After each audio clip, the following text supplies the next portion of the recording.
left. I mean, starting to, you know, but that could have been in the afternoon with the sun behind the canyon wall. Yeah, it don't take long to start getting dark. And it was also fall, so the days are shorter. Yeah. I don't know if there was daylight savings back then either. Yeah, there was There daylight was? savings, but I'm not sure how long it lasted at that time. I can't remember. I'll have to do some research Well, on it that. used to be wasn't quite as long as it is today. Right, and now we spend more of the year on savings time than on regular time. That's right, yeah. And it had changed over the years, and Yep. we had, or several of us had discussed that question a few years ago when we were there on the anniversary of the date. So the sun should be in the same position, even though it's Oh, sure. whatever, Yeah, that's true. the That's 30s, at that point 38 years later, I guess. Yeah, that's very true. And yet the area that we were in, the north bank would be in shadow before 2 o'clock. And at that point, it wouldn't look like the film does. But we were operating probably more upstream than the area you were thinking of, and you've shown us on the map and talked about.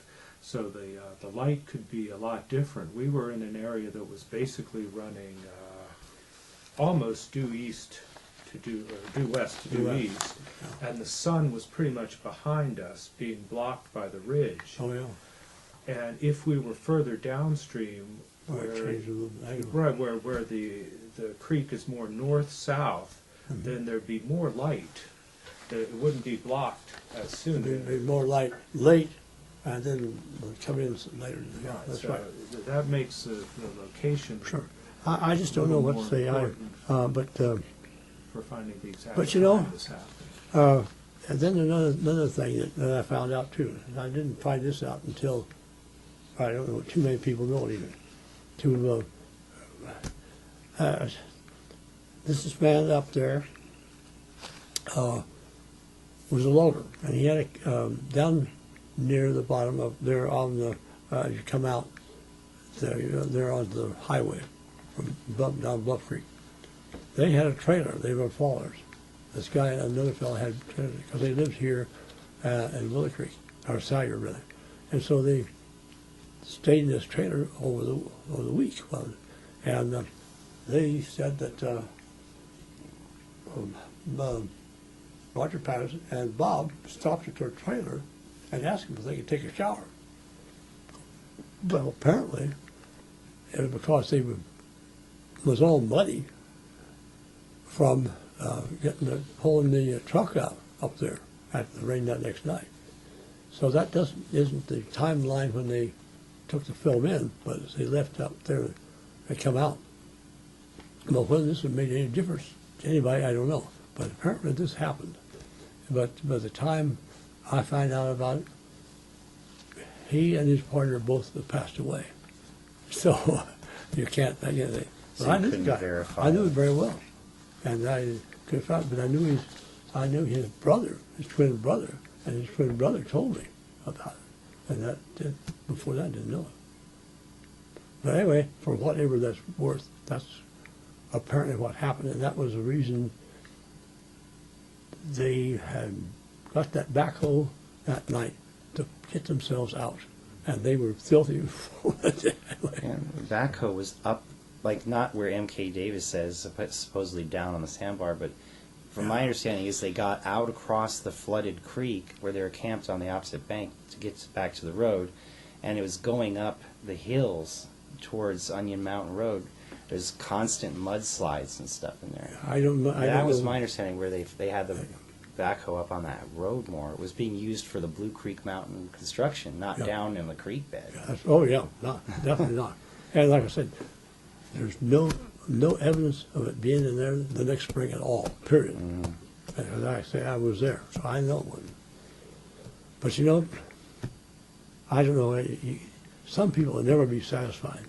Yeah, they won't, especially the skeptics, though. I mean, Yeah. like, I believe Roger and Bob were telling the truth, and that I also look at the film and I see a real-looking creature. It's hard to imagine it being faked. I don't. But the skeptics write books, you know, about this stuff, and they say it must be a hoax because the timeline's wrong, or because the timeline's wrong, they must be lying, and therefore they massacred Bigfoots. And all these confusing, like these uncertainties lead to false ideas. So I just try to look at the simplest thing. Like, well, to me, the simplest thing would be drive to Willow Creek, talk to Al, and then go down and send it from the airport. Because, like, the post offices would have been closed, wouldn't they? How could they send it from the post office? That was something I really don't. All I can ever say is what they told me. Yeah. Roger told me. Remember, though, the post offices were open until 5 or 6, or I think, is it possible later? It's possible that one down there stayed open. Oh, the main office may have been open late. That's right. Because it's the city center and... And there's something else, too. They used to have mailers for that. You could just take your film and put it in, and just put it in a slot, and it would go out. You Really, didn't like have to a bag to hold Yeah, it. you had a little bag, and you put it in this. In fact, that post office had one of those there because I've used it. And how would you pay for it? I mean, like, if you were Airmail Express, it would That cost was- a bit of money to do that, I Well, imagine. Those bags were pre-printed, have postage on them. Right. But so you'd get them from a machine or something? No, get them at the where you got your film. If the... Right, a lot of the film and the slides, Oh. it was a You mean the prepaid return prepaid mailers mailer for the film from development? Kodak or whoever made Yeah, the film. yeah. And, Yeah, maybe, huh? You could just drop it right in. but Yeah. would that have gotten the film by airmail to Seattle or wherever? Yeah. So I know you more- weren't part of that. I know. Yes, but- more cans and worms. Those are things that you don't know. But I don't would know. just like to see all the uncertainty cleared up so that we could just have the film without all this garbage, surrounding it. Me too. But but there's just no way you can get all of them. And that's one thing that I really have a problem. Not a problem with, but all I can do is say, well, this is what I remember, and that's about all I can do. And I'm not, by no means. Oh, I'm sorry. Just wonder what's happened here.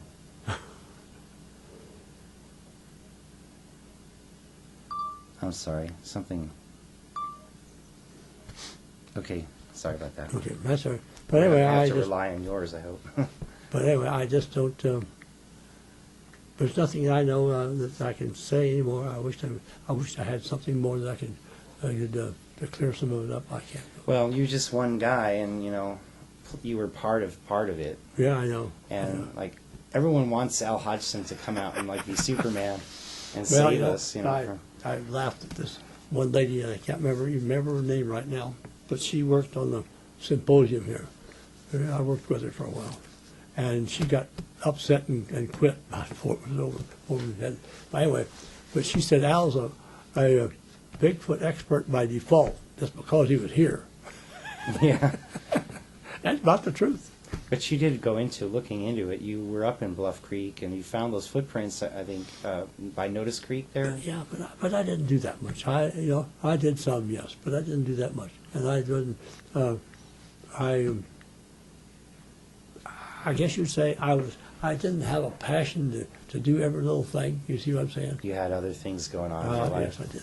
Yeah. like church and Yeah, family, church, and then The business. Three and then different business. shop Business- locations. Business was a big thing. It took a lot of my time. But you knew, like, in the early days, you knew Jerry Crew. Oh, yeah. Right? He went to your church, as I recall. Yeah, I knew Jerry. The thing is that got me, that's something I'll have to tell you. When Jerry made that film, okay, got the cast. The I cast. made the film, made the cast. Okay, they went up on Saturday. There were 3 of them went up on there, but they didn't take any plaster Paris with them. And they said, well, what would make plaster Paris?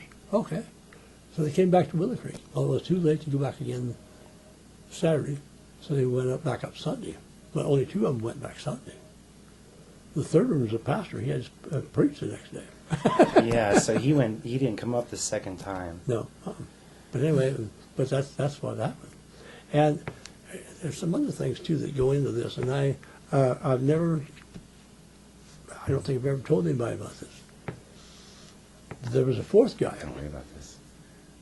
Go ahead. Right? There's something wrong with it. There was Yeah, a fourth guy, really, that had been, in fact, he was a partner of Jerry's, and I knew him, but I didn't realize he had anything to do with it until I found out his wife, his widow afterwards, was really upset about it because Jerry hauled all of it, and he was left out of it.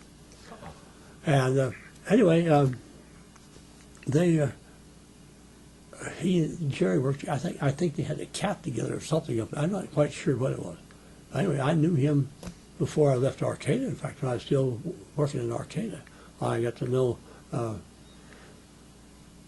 I knew his name. I can't remember it now. All of a sudden, I can't remember. But I knew him. I worked for Humboldt Machine Works, and we sold him oxygen. Oxygen acetylene, and I got him. Quite often he'd come in and get oxygen acetylene, and so I got to know him that way. But I didn't realize he had anything to do with it until I run into his widow one night or one day in the mall in Eureka, and she told me. She was there. Well, I can't remember exactly what she did tell me, but she was upset because Jerry hogged all the fort, and it was actually, he was there, but Jerry went up on the weekend and made the film, or made the cast, and they left him clear out of it. Hmm.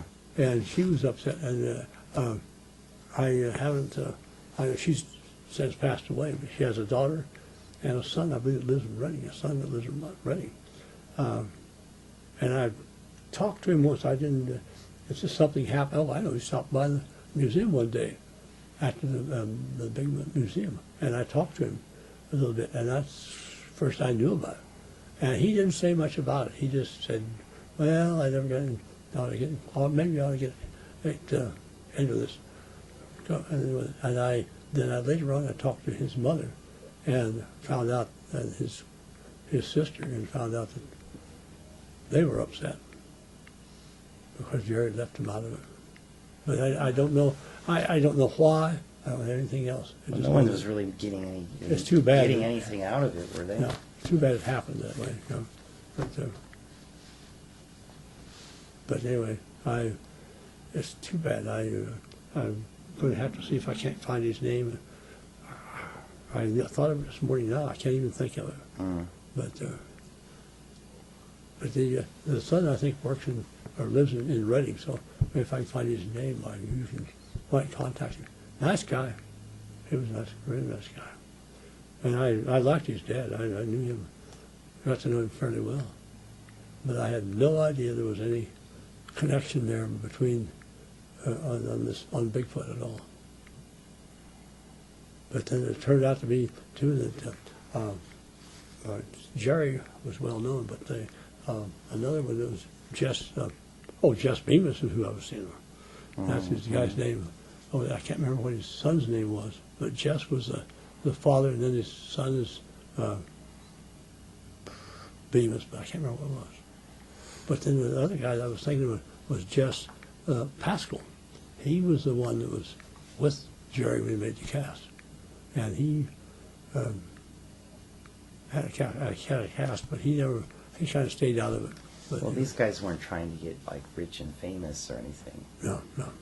Well, Jerry wasn't really. He was a trying to- humble man, honest, straightforward kind of guy who didn't go out of his way to seek attention. Right? I mean, that's the impression I get.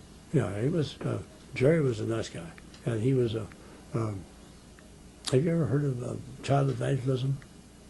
Anyway, he used to have a bus that he'd go pick the kids up, and pick them up and. Like church camp. Well, or down here for Readers time, and take them home, and so he was a nice guy, and his wife Ruth, she can whistle, and she can whistle a tune. I mean, beautiful, really beautiful. And she really was good. She could whistle. It was a treat to hear her whistle.